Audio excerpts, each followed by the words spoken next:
Muita gente tem falado sobre a técnica de enfermagem do caso do menino Benício e colocando aquele rótulo de fria, sem sentimentos, sem coração, arrogante, blá blá. Porém, o que muitos leitores de microexpressões, que muitas vezes interessados somente em likes, esquecem que para fazer uma leitura dessa com muita precisão e cirúrgica, é preciso estar muito bem contextualizado. E ao assistir ao vídeo da entrevista da técnica de enfermagem do caso menino Benício, eu pude perceber um padrão. Quando os repórteres fazem perguntas relacionadas ao hospital, a médica que prescreveu um medicamento, a rotina de trabalho e aspectos técnicos, a técnica enrijece o pescoço, eleva o queixo e enrijece a boca. Por outro lado, quando as perguntas envolvem o menino Benício, a família, mãe e elementos humanos do caso, o nariz empinado abaixa e a sobrancelha dela se eleva enquanto ela fala. Tipo quando eu falo com vocês aqui gravando vídeo, levando aqui a sobrancelha. Só que no caso dela, ela faz isso não muito expressivo, né? Ela faz assim, entendeu? Já eu falo mais e tal, com muita expressão e tudo mais, porque aqui eu tô bem à vontade, né? Lá ela tava sob pressão e muita pressão. E segundo a neurolinguística, esse olhar é o clássico olhar amigo, que é um forte indicativo de solidariedade e compadecimento, no caso dela, né? Além disso, o leve balançar de cabeça que ela apresenta nessas respostas não são de negações, mas sim aquele movimento afirmativo quando a gente faz uma sinalização de acolhimento ou positividade. Ela tipo responde balançando a cabeça assim, e quando ela nega, o corpo dela nega antes que o cérebro dela negue, é mais ou menos por aí, saca? Ela faz esse sinal positivo justamente ao falar do menino e da mãe. Quando o repórter pergunta o que você disse ao delegado e qual é a sua versão no caso, e a técnica imediatamente responde: bom, a minha versão não tenho nada para mudar, eu só falei a verdade do ocorrido. Nesse momento, antes de responder, as sobrancelhas delas se unem no centro. Na psicologia emocional e cognitiva de Paul Ekman e Wallace Friesen, essa microexpressão indica ativação do estresse cognitivo,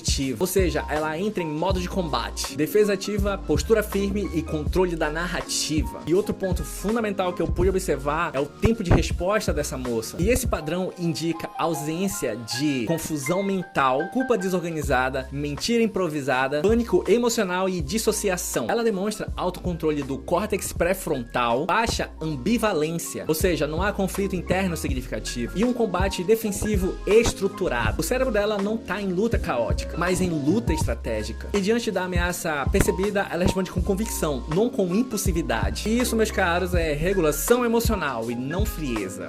E quando a repórter afirma, mas a mãe alega que ao questionar você banalizou e disse que faria o que somente era prescrito pela médica. A técnica, ela apresenta uma leve coçada no nariz e uma gaguejada na hora que ela vai começar a dar a resposta. E aqui, o ponto central é que a frase "a mãe alega" quebra o frame profissional e introduz o frame de empatia e moral. E essa mudança, que dura apenas milissegundos, não é indício de mentira ou contradição, mas sim uma reação ligada única e exclusivamente à empatia e compadecimento. Quando a técnica de enfermagem afirma que não posso fazer nada que não esteja na prescrição, e ainda que a médica chegasse e falasse pra mim que queria fazer nebulização na criança, eu não posso fazer o que não tá prescrito. Nesse caso, ela não descreve apenas uma regra externa, mas sim uma regra internalizada. E na prática hospitalar real, técnicos de enfermagem são frequentemente punidos por agir sem prescrição, mesmo quando a intenção é correta e mesmo quando o resultado poderia ser infinitamente melhor. E assim, meus queridinhos, o cérebro aprende a seguinte fórmula: fazer algo sem prescrição é muito mais perigoso do que fazer algo errado que foi prescrito.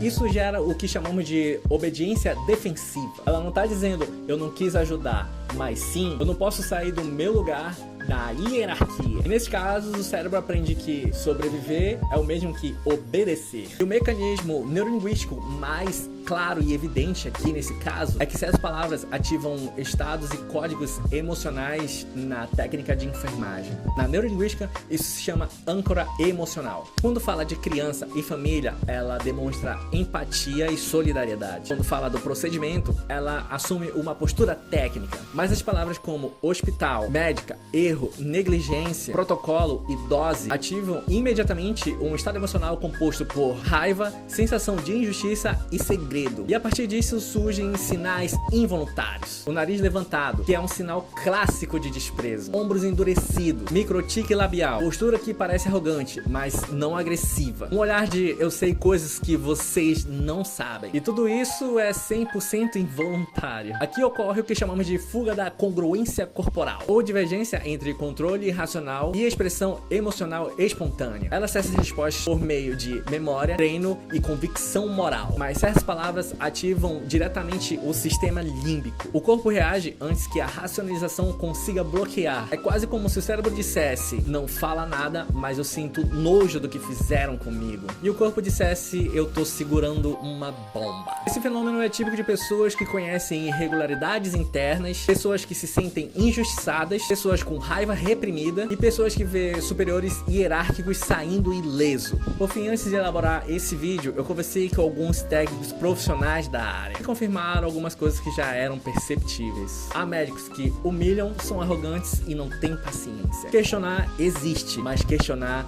tem consequências. Isso ajuda a entender porque muitos técnicos obedecem ordens mesmo quando algo parece errado.